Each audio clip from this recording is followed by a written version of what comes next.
Hey ladies and gentlemen, welcome back to the channel. As always, it is Nick here, back to the daily crypto news and analysis, and today we're going to be talking about Xinfin or XDC. So as you guys know, I have been talking about XDC for a little bit of time. It's been one of the most underrated gems out there right now currently, and it has been for a very long time. Not a lot of people actually talk about Xinfin, and in my opinion, I just don't see why they don't. It is going to become a ferocious giant in this market, especially as we do march forward on into ISO 222 adoption. I think that that's where XDC will truly shine, and I always do compare it to XRP currently because even XRP when it was at like 10 cents, 15 cents, 20 cents back in the day, and I know that we're not too far away from there, and I know that we just recently seen it with, the SEC lawsuit, but, this was an asset that skyrocketed from, 20 cents all the way to $3.84. In my mind, XDC could possibly do the same exact movement, especially if we are in, an extended bull run. Of course, play with caution. But of course, in terms of XDC, we have been seeing a lot of movement in terms of price as well as major listings.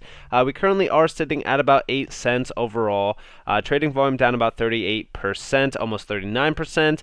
But I do want to talk to you guys about, major not relistings, because of course when I was talking about XRP, I always talk about relistings. But I do want to talk to you guys about some major listings that are possibly going to be happening very soon for XDC. We've seen a serial listing for it on some major markets just recently, and I have quite a bit of things to talk about. So sit back, relax, and before we fully jump on into this video, I just want to ask you guys to please leave a like on this video. It does help the channel grow immensely. You guys have no idea how much it does help, and all it does is take 2 seconds to hit one button. So if you guys could do so, I will greatly appreciate it. Now, let's talk about some serial listings that just recently happened. So even Anders himself is commenting on this because we just seen XDC get listed on yet another new exchange, which is Xinfin. Now, a lot of these major listings and exchange listings, some of these are small, some of these are big. For an example, this one is like about a 43.7K pretty much follower hub, but it is still fairly interesting. Now, when we're talking about all of these major listings that are happening, I think that these will all bleed into a major listing on a tier 1 exchange. We also seen here BKX, exchange actually listed it as well. This one is actually a fairly larger one at about almost 70K followers, so still a fairly good listing. And then of course we also seen Change Now listed. Now this one was about 24.6K followers, so again, some major listings, nothing too crazy like a Coinbase, Binance, or something like that, but it is all volume in. It's all liquidity provided for individuals to trade, buy, and even sell XDC, which does help a lot. And of course, we do see Xinfin here, and then BK Exchange here, as well as the other one. So I believe that this is going to continue to grow and grow and grow. And then when we look back on things like, for example, Coinbase, so this goes back to just of recent, actually. They said, hey, here's how you could buy XDC. Now, they do say here XDC Network is one of them in terms of, harder to obtain. It's not available on the Coinbase app or Coinbase wallet, but don't worry, we provided some hints on how to, buy XDC. Now, I just think that this is very weird that an exchange would pretty much say something like this. Now, I'm sure that they've said it about other, assets as well. But in terms of this, I believe that this, takes us one step closer to a Coinbase listing for XDC. And like I said, with the major listings that I just recently had and, all of this happening in just the span of 1 week, I would say that we're pretty much close to a tier 1 exchange listing, which could be Coinbase. It could be, for an example, Binance as well, even crypto.com, something like that. That would be huge for XDC, especially for retail demand. I know a lot of retail individuals don't want to buy assets on, for example, Qcoin. Gate.io might be a little bit hard for them. They want something that's very easy. Coinbase would be the best option, to be completely honest with you guys. As we do know, retail gets like shilled coins on Coinbase once they've really kind of pumped. ADA at like $1 plus is a perfect example of that. But it's still the idea that XDC, in my mind, will be listed on tier 1 exchanges. it's only a matter of time.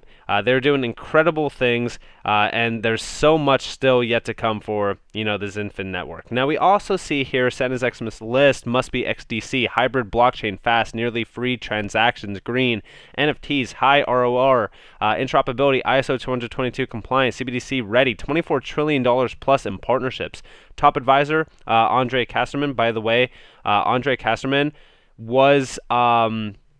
he was listed on the trade finance or the global trade finance, pretty much document as a major individual to watch for. So, it's funny to say the least how massive Xinfin actually is in terms of their advisory board and their entire board of directors as well. So, in my mind, this is a top tier company. And like I said, it deserves top tier exchange listings. And that's why I do believe that tier 1 exchanges are coming very, very soon. Now, we also see here XDC Tradeshift says the cumulative value of transactions processed across its network has passed the $1 trillion mark. HSBC, Goldman Sachs, and American Express are investors in Tradeshift, Xinfin Xdc. And of course, you do see here Tradeshift says that the value of transactions processed across its network has passed the $1 trillion mark, having doubled in 2 years, by the way. So just imagine how fast this is actually going to continue to grow. And of course, you do see here it adds the charge volumes on Tradeshift Go are predicted to exceed $2.5 billion in 2021, a 600% year-on-year rise. It also launched Tradeshift Cash, a factoring product that helps suppliers access cash flow. And of course, we do see here E2E full-service platforms, Tradeshift, procurement, account payable, trade finance, and settlement, all through HSBC. It's pretty much going to focus on the entire global trade finance market. And of course, we do see here, based on the new round, that it's pretty much valued at about $2 billion. In 2018, the company said its valuation was $1.1 billion during a $250 million funding round. So they are growing and growing and growing in terms of value. And you could pretty much see their overall partners here: Oracle, QuickBooks, Tradeshift, and Corda. So, prepare for what's about to happen. I mean, there's going to be a ton of volume. And I'm very excited about this. Also, you do see here, Andre Casterman celebrates this. I'm super excited to finally be able to share the big news of our latest funding round. This has been underway for a while. SF's Tradeshift, a supply chain finance platform, raises $200 million. So understand how big these are actually going to become. I believe that when we're talking about a lot of the trade finance area, XDC is really going to thrive within that scene. And even when we're talking about ISO 222 as well. Now, we also see our XDC mentioned around CBDC in the 6-day-old article. So again, when we're talking about CBDCs and the future of ISO 222, I think that we need to pay attention to a lot of these assets. I know that XRP gets a lot of the shine, XLM gets a lot of the shine, IOTA, ALGO, and stuff like that also do. But not a lot of people talk about XDC. Like, shout out to those who are actually talking about XDC because there's really not that many. And we do see here the role of blockchain in CBDCs. Xinfin's enterprise-ready hybrid blockchain XDC network is a great example of that, and given they are ISO 222 compliant, offer a great solution for central banks and financial institutions. Although Xinfin's core focus is on leveraging blockchain technology for global trade and trade finance, for which they have been selected as a consortium of over 40 banks under the ITFA's TFD initiative. They could issue CBDCs in a matter of minutes. So yeah, I mean, listen, I know when we're talking about a lot of these assets and their focus points or their focus use cases, I believe that there's still going to be a lot more that kind of unfolds within those use cases. For an example, when we're talking even about, we're even seeing up here, right? Like, rapid adoption of CBDCs could lead to large amounts of money being withdrawn from banks and other financial institutions which rely on holding large cash reserves for fund business, lending, mortgages, and other types of finance. Now, I do want to just mention real quick, when we're talking about crypto, first off, the inception of NFTs in general for tokenization has made a big leap in technological advance. Because think about it like this, okay? Say for so, you want to go buy a house, okay? When you go and buy a house, you could essentially have that house tokenized. That is essentially the future. Okay, I believe everything will be tokenized, and I still believe that blockchain and just, crypto in general, because, blockchain, kind of summing everything into a blockchain sort of idea is just the wrong way to do it when we have stuff like hashgraph technology as well. But overall, crypto in general is going to be so much bigger than what anybody could really kind of assume, because once tokenization really kind of takes that next leap in terms of adoption, I honestly think that almost any individual out there that doesn't even know about crypto or knows about crypto is going to be utilizing this technology on a day-to-day basis. Tokenization and digitization is going to take over at such a rapid pace, and I do believe XDC has many other use cases other than just global trade finance and trade in general. I think that they pretty much will spiral out of control in terms of use case and adoption in general. Now we do see here, wow, China Systems integrated its solution with Anigio Time. I hope that I said that right. And Anigio's DLT-based solution uses XDC for the underlying technology for securely transferring digital documents originals. Let's take a deep dive in the connections. Now I'm not going to do I'm not going to read all through this, but I will say this. Definitely shout out to Utility Theory on Twitter. Definitely check him out. Incredible overall knowledge of a lot of the XDC network, as well as many other assets like QNT and XRP and more. But this is very interesting. Like I said, a lot of these major connections are going to bleed into massive use cases. We're talking about like trillions of dollars, a massive amount of transactions moving over these networks as well. But just in general, we do see here, to achieve this, China Systems has fully integrated its solution with Anigio's Trace Original, which is a DLT-based solution enabling the processing of freely transferable digital originals documents. And of course, when we're talking about this, this could easily 100% be utilizing XDC's network. First off, this comes from Andre Kasserman yet again. But of course, when we're looking at it at first glance, you can pretty much see it here. And again, we do see here Hyperledger Fabric as well. Finastra, of course, which we do have connections to XRP as well. I'm not seeing, XDC fully mentioned here, but again, when we're talking about this, it is coming from Andre, Kasserman, which in my opinion, directly correlates it to XDC.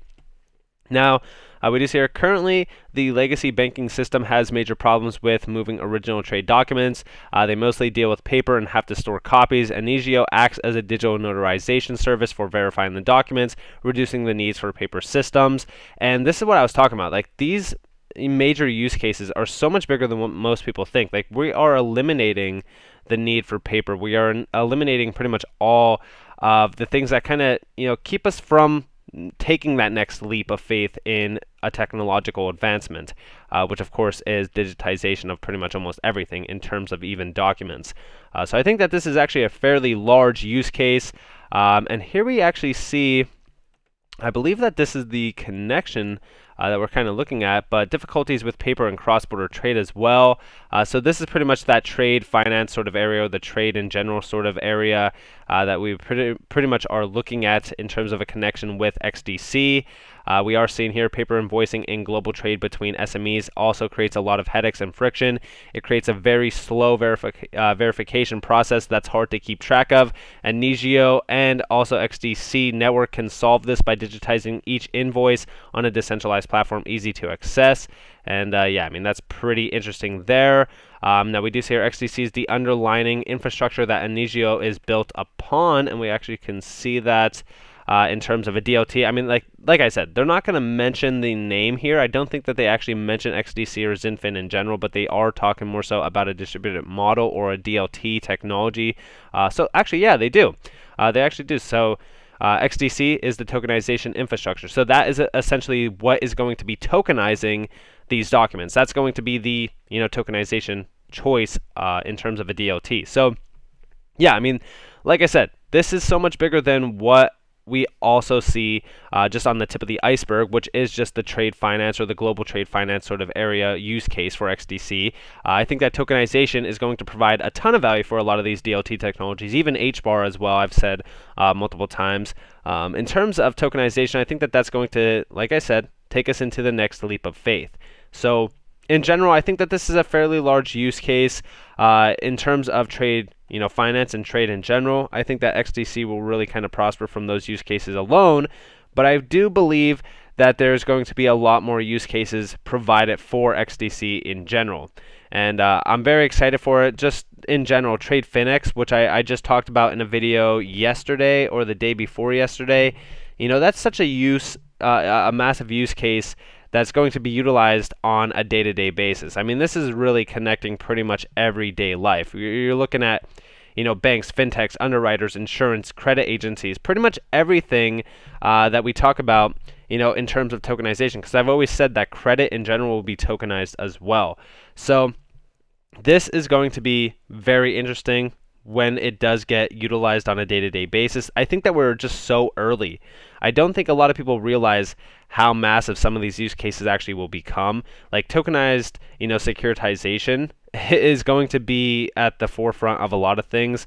I know that when we're talking about this, tokenization, infrastructure, if you will, that XDC is really kind of providing, that tokenized infrastructure will also be the infrastructure that a lot of these major, financial institutions and banks in general will have to have. So I think that that's very, interesting to think about and take into consideration when you're looking at, adoption of crypto assets in general. I know a lot of people kind of focus on CBDCs. They talk more so about, transactions, solving the Nostro Vostro account problem with, for an example, Swift and stuff. But realistically speaking, I think that you need to look at the bigger picture as well, which is, where does retail fit in? Where does credit unions, fit in? Where does, these major other use cases fit in? And in terms of what XDC is really kind of providing, I think that XDC is really kind of providing that use case in general. So, XDC is a big player. It's a big role. I think that we really need to pay attention to XDC in general. I think a lot of people are kind of, distracted with other major blockchain technologies and other, major assets in the space currently, but XDC definitely is one to keep a close eye out on. I think that this is severely undervalued at almost just a $1 billion market cap. Of course, the fully diluted market cap is about like $3 billion, but again, I still think it's extremely, undervalued. I think that this will have a similar market cap to XRP in the future. So with that in mind, I hope that you all enjoyed this video. If you guys did, definitely leave a like, subscribe to notifications on. If you guys want more free content, you guys are more than welcome to follow me on Twitter and join the free Discord down in the description below. As always, I hope that you all have a beautiful day or a beautiful night wherever you guys are in this beautiful world. It's been Nick. Peace out, guys.